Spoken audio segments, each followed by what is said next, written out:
नमस्कार, सुबह की बड़ी खबर देख रहे हैं आप। आपके साथ मैं हूं ललित प्रजापति और सबसे पहले बात करेंगे गुना पुलिस की बर्बरता से जुड़ा हुआ मामला। कांग्रेस ने बाकायदा एक जांच टीम बनाई है और आज कांग्रेस की यह जांच टीम गुना जाएगी। पीड़ित परिवार से यह टीम मुलाकात करेगी। कमलनाथ ने यह जांच टीम बनाई है। कल भी पीड़ितों से कांग्रेस नेताओं ने मुलाकात की। 1.5 लाख रुपए की आर्थिक सहायता भी इस टीम को दी गई है।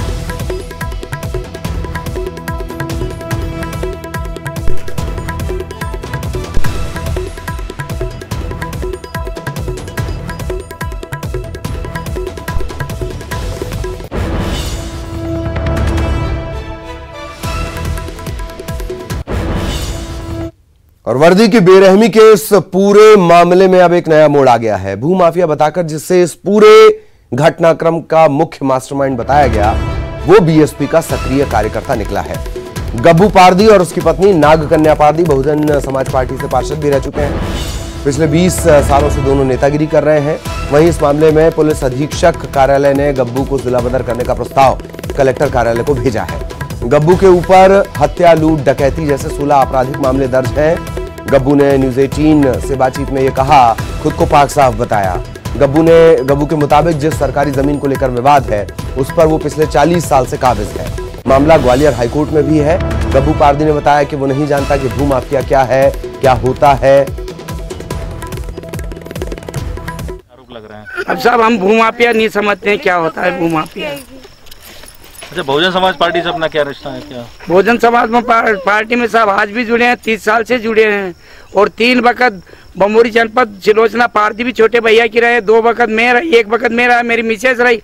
अच्छा, आज भी ज्ञापन भी देने गए थे? हाँ, ज्ञापन भी गए। कौन कौन गया था ज्ञापन देने? अब सारे नेता आए थे, डाबर ग्वालियर के, वो पिप्पल साहब ने सब आए थे। कहाँ पे गए थे ज्ञापन देने? कलेक्टर को। अच्छा, सारी बहुजन समाज पार्टी मेरे को बुला के, तुम भी नेताजी आ जाओ जरा जल्दी। अच्छा, एक चीज और है, पुलिस कह रही है कि आप मिल नहीं रहे, ढूंढने की कोशिश कर रहे हैं। साहब हमारे पुलिस से हम कहाँ जाएंगे सर जी, और कभी भी कुछ भी कर ले हम कहाँ जाएंगे।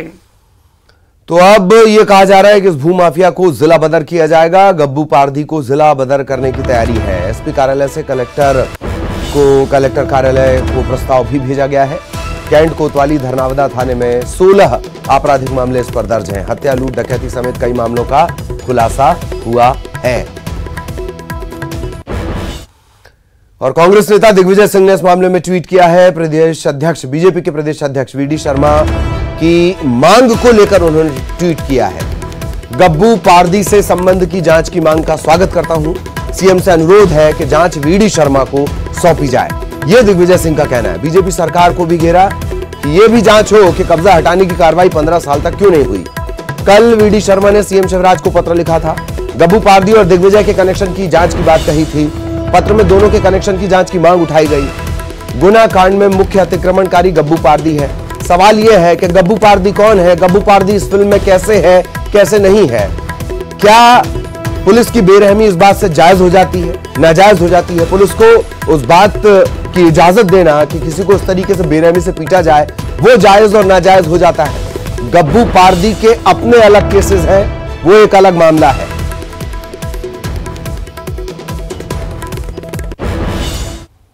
सर, गुना के घटनाक्रम को किस रूप में लेते हैं आप और किस तरह की मांग की है आपने? गुना का घटनाक्रम अत्यंत दुर्भाग्यजनक है। इस कारण सरकार ने गंभीरता से प्रयास किए हैं। आईजी, कलेक्टर, एसपी को हटाया है। 6 पुलिसकर्मियों के खिलाफ कार्रवाई की है, न्यायिक जांच बैठाई है।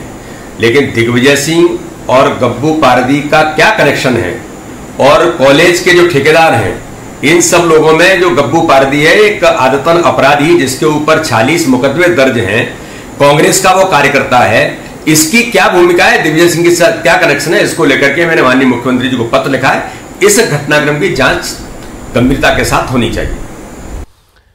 और गुना बर्बरता मामले में कैबिनेट मंत्री प्रेम सिंह पटेल ने विवादित बयान दिया है कि जो गुनाह करता है उसे सुधारने के लिए करना पड़ता है। सरकार को सरकार का काम करना पड़ेगा। ऐसे कई केस आते रहते हैं।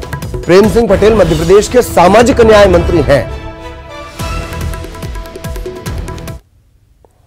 है उसको तो फिर मतलब सुधारने के लिए करना भी पड़ता है कि किसान की जमीन पर जाकर पुलिस ने उसको, उसके पत्नी को, परिवार को लाठी से पीटा था।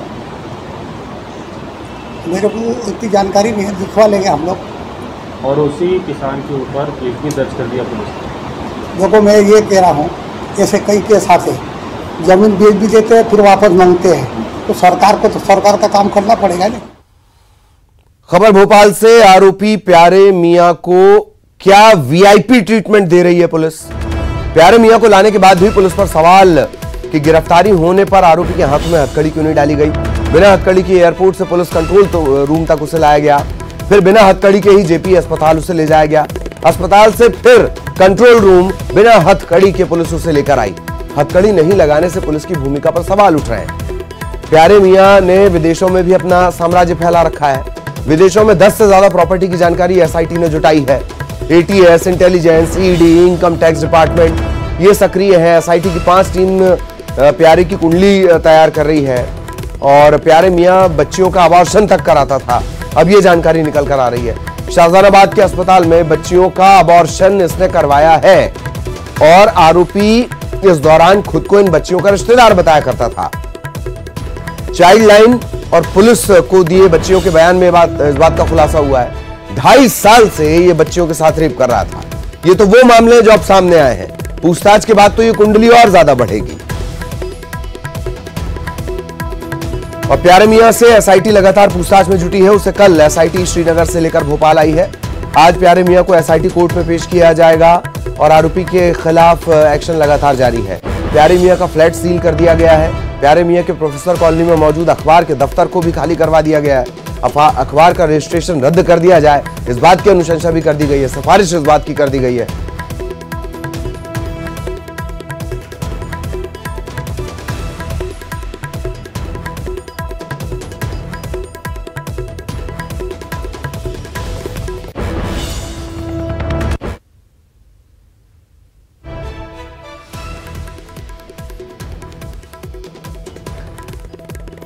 तो प्यारे मियां लगातार इसके खिलाफ एक्शन जारी है। सहयोगी अनुराग इस वक्त हमारे साथ जुड़े हुए हैं, मनोज फोन लाइन से हमारे साथ जुड़े हुए हैं।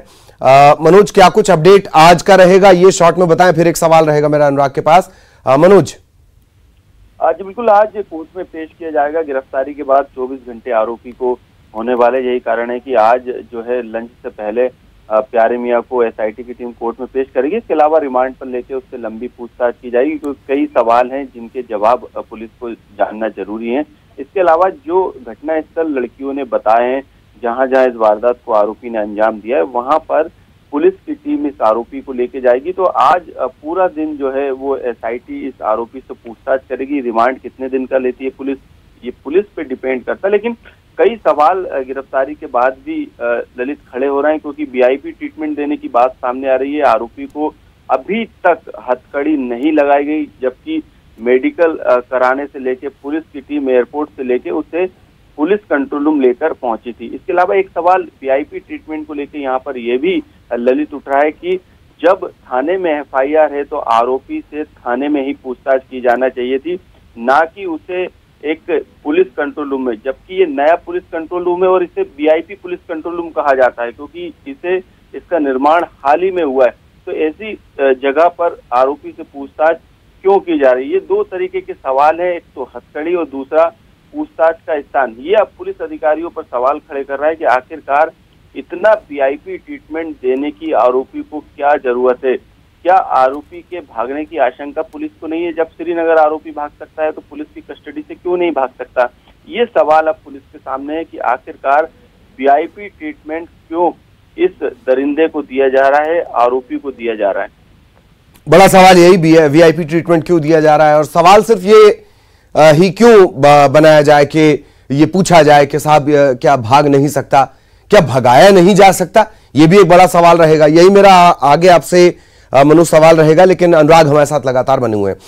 अनुराग, ये जो नए नए मामले आ रहे हैं, बच्चियों के अबॉर्शन का मामला अब सामने आ गया है, प्रॉपर्टी का मामला सामने आ गया है, विदेश में प्रॉपर्टी का मामला सामने आ गया है। ऐसा लग रहा है कि जब से इसने साम्राज्य विस्तार शुरू किया है, अपना पापलोक बनाना शुरू किया है, तब से तमाम सरकारी महकमे खामोशी से बैठे रहे, देखते रहे, चुपचाप रहे। अनुराग, बिल्कुल ललित, देखिए कई तरह के सवाल अब सिस्टम पर भी उठते हुए नजर आ रहे हैं कि इतने सालों में आखिर प्यारे मियाँ जब इतना बड़ा साम्राज्य स्थापित कर रहे थे और वो भी अवैध तरीके से, क्योंकि जितनी कार्रवाइयाँ हुई हैं उसमें कहा जा रहा है कि चाहे वो इश्फाक का इलाका हो, शादी का हाल हो, तमाम जो प्रॉपर्टी उसने बनाई है वो अवैध तरीके से बनाई है, यानी कि अनुमतियां नहीं ली गई, बिना अनुमति के कई तरह के निर्माण कार्य कर डाले। और ऐसे में अब सवाल इस बात को लेकर उठ रहा है कि प्यारे मियाँ पुलिस और जिला प्रशासन के लिए कितने प्यारे थे, इसको लेकर अब सवाल उठ रहा है। क्योंकि जिस तरीके से मनोज ने भी इस बात का जिक्र किया कि उसको VIP ट्रीटमेंट दिया जा रहा है, खबर इस बात को लेकर भी है कि जब ये पूरा मामला निकल कर आया था तब प्यारे मियाँ खुद थाने में पहुंचे थे, तब भी पुलिस ने उनकी गिरफ्तारी नहीं की थी। और इसका बयान जो है वो लड़कियों की तरफ से, जो नाबालिग हैं उनकी तरफ से दर्ज भी कराए गए। कुल मिलाकर सवाल कई तरह के उठते हैं, जो कनेक्शन है वो लगातार निकल कर आ रहे हैं, चाहे वो फ्लैट पर छापे की कार्रवाई हो या तमाम तरह से पुलिस ने कार्रवाई की हो। और सबसे बड़ी बात है कि जो प्यारे मियाँ के वकील हैं वो इस बात का जिक्र कर रहे हैं कि जो प्यारे मियाँ हैं उन्होंने पुलिस के सामने सरेंडर किया है। तो सवाल कई तरह के उठ रहे हैं, क्या अभी भी किसी का संरक्षण प्यारे मियाँ को हासिल है या फिर पुलिस अभी भी किसी तरीके के दबाव में काम कर रही है। ये तमाम तरह के सवाल जरूर उठ रहे हैं। हालांकि SIT इस पूरे मामले को लेकर अभी भी पूछताछ कर रही है, लगातार नए नए जानकारियाँ सामने निकल कर आ रही हैं, चाहे वो लड़कियों के अबॉर्शन कराने का जो मामला निकल कर आया उसमें खबर इस बात को लेकर भी है कि चाइल्ड लाइन से एक नाबालिग को प्यारे मियाँ ने गोद लिया था और उसके बाद 2.5 साल तक उसके साथ दुष्कर्म किया। इस बात की भी जानकारी आ रही है और इसके बयान भी नाबालिग के द्वारा दर्ज कराए गए। तो कुल मिलाकर कई तरह के सवाल हैं जो सिस्टम पर भी सवाल खड़े कर। जी मनोज, बहुत शॉर्ट में मैं आपके पास आना चाह रहा हूं कि सालों साल जो लचर कार्यशैली सिस्टम की होती है उसके चलते एनकाउंटर का प्रचलन भी बढ़ रहा है। सवाल मैंने आपसे यह भी कहा था कि क्या भगाया भी जा सकता है। इसके अलावा जो ये नए नए केसेस सामने आ रहे हैं, इसे लेकर भी कोई कोशिश की जा रही है कि कितने लोग हैं जिन्होंने मुंह नहीं खोला है, कितने पीड़ित हैं जो सामने नहीं आए हैं, उन्हें कैसे ये समझाया जाएगा कि वो कानून पे भरोसा कर सकते हैं। मनोज, बहुत शॉर्ट में। ललित, बिल्कुल भोपाल से लेके श्रीनगर और श्रीनगर से लेके दुबई और तमाम विदेशों में आरोपी के तार जुड़ रहे हैं। बड़ा नेटवर्क इसका है और ड्रग्स माफिया जो कि विदेश में सक्रिय है, लगातार उनके लिए भी मध्य प्रदेश में आरोपी काम कर रहा था। इस तरीके की जानकारी भी निकल कर सामने आई है। 20 से ज्यादा प्रॉपर्टी विदेशों में होने की जानकारी पुलिस को मिली है। तो कई बड़े खुलासे अब आने वाले दिनों में लगातार हो रहे हैं। लेकिन सवाल यही है कि जब इस अवैध बिल्डिंग को बनाया गया तो उस दौरान नगर निगम ने कैसे बिल्डिंग परमिशन इसे दी, नगर निगम के अधिकारी कर्मचारी भी जांच के घेरे में, NOC कैसे इसे मिल गई ये भी जांच के घेरे में। तो अब तमाम पुलिस के साथ सारे महकमे निगम नहीं, चाइल्ड लाइन से लेकर पुलिस तक, पुलिस से लेकर ये जिम्मेदार NOC जारी करने वाले विभाग तक, सारे सिस्टम के लूपहोल का फायदा प्यारे मियाँ जैसे लोग उठा रहे हैं। बहुत बहुत शुक्रिया मनोज आपका, अनुराग आपका। और सीधे आपको इस वक्त लिए चलते हैं लेह। रक्षा मंत्री राजनाथ सिंह पहुंचे हुए हैं। सर उस तरफ से, सर आप उस तरफ हो जाइए। ये तस्वीरें इस वक्त हम आपको दिखा रहे हैं। जिस तरीके से गलवान घाटी का घटनाक्रम पूरा रहा है, उसके बाद प्रधानमंत्री का दौरा हुआ और ये पहली बार है कि रक्षा मंत्री खुद इस बार पहुंचे हुए हैं। हथियार वो देख रहे हैं, काफी करीब से वो देख रहे हैं। इससे पहले भी हालांकि वो एक विमान तक उड़ा चुके हैं को पायलट की भूमिका में, और अब इस वक्त वो लेह पहुंचे हुए हैं। ये तस्वीर इस वक्त हम आपको दिखा रहे हैं। रक्षा मंत्री राजनाथ सिंह हथियार देख रहे हैं, किस तरीके से ये हथियार काम करता है, कितना ये मारक है। मानस भाई, सेना प्रमुख नरवणे साहब वो भी उनके साथी हैं, उनके इस दौरे में है और इस वक्त महत्वपूर्ण हिस्सा है। मानस भाई, ये हवाई जहाज 92 इन्फेंट्री जवान या 64 पैराट्रूपर्स लद्दाख पहुंचे हुए हैं रक्षा मंत्री राजनाथ सिंह। हालांकि लगातार सैन्य अधिकारियों की जो बातचीत है वो भी चल रही है। खुद अजीत डोभाल अब इस मामले को देख रहे हैं। चीन कई जगहों से चीन को इस बात के लिए मनाया भी गया है, कहा भी गया है, और अब तनाव को लगातार कम करने की कोशिश के बीच खुद रक्षा मंत्री दौरे पर पहुंचे हुए हैं। पुलुंग में रक्षा मंत्री का ये दौरा है। सेना प्रमुख नरवणे भी उनके साथ हैं, एमएम नरवणे। लेह के दौरे पर पहुंचे हुए रक्षा मंत्री राजनाथ सिंह, ये तस्वीरें इस वक्त हम आपको दिखा रहे हैं। अभी आपने पाथ फाइंडर द्वारा लैंडिंग जोन बाद एक बार फिर आपको लेह लिए चलते हैं, जहां पहुंचे हुए हैं रक्षा मंत्री राजनाथ सिंह और उनके साथ सेना प्रमुख भी मौजूद हैं। लेह के टकना की ये तस्वीरें, एक संयुक्त अभ्यास भी चल रहा है। ये तस्वीर, ये कुछ देर पहले की तस्वीर जो आपने देखी, हथियार को वो करीब से देख रहे हैं और इस एक तरफ इस वक्त आप देख रहे हैं दुर्गम, बेहद दुर्गम ये इलाका, लेह का टकना इलाका, जहां पर पहुंचे हुए हैं रक्षा मंत्री राजनाथ सिंह। जानकारी ये भी है कि एक संयुक्त, एक साझा अभ्यास यहां पर चल रहा है।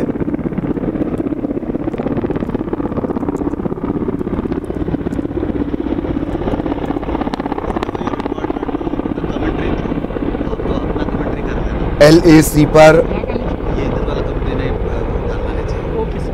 तनाव के बीच ये तस्वीरें, जवानों का मनोबल बढ़ाने के लिहाज से ये इस वक्त हम तस्वीरें आपको दिखा रहे हैं। लेह के दौरे पर रक्षा मंत्री Rajnath Singh.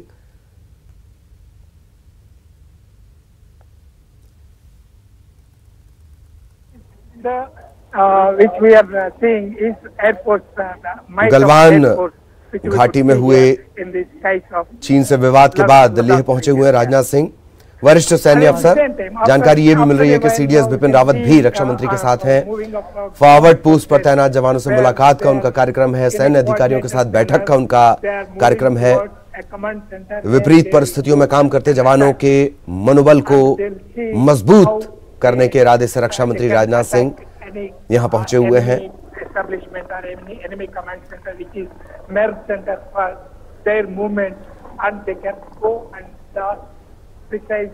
Chief of defence staff Bipin Rawat, CDS Bipin Rawat, chief of army staff general Manoj Mukund Naravane, ये भी उनके साथ हैं।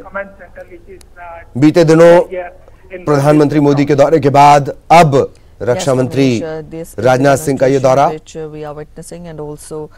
आज सुबह ही भारतीय वायुसेना के विशेष विमान के जरिए वो यहाँ पर पहुंचे हैं। To Eastern Ladakh after the India-China standoff. At present, our correspondent Amrit Pal is joining us. Amrit, now we see in line with this visit.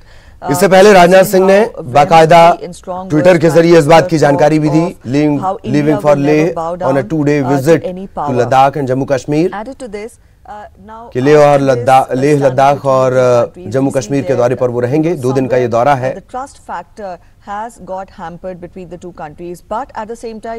Seema, border की स्थिति और जवानों से चर्चा के लिए वो वहां पर पहुंचे हुए हैं। सुरक्षा इंतजामों को लेकर एक बड़ी बैठक भी आज वो लेंगे, अधिकारियों के साथ चर्चा करेंगे। विशेष विमान के जरिए वो पहुंचे हैं। CDS Bipin Rawat, army chief MM Naravane वो भी उनके साथ इस दौरे पर मौजूद हैं।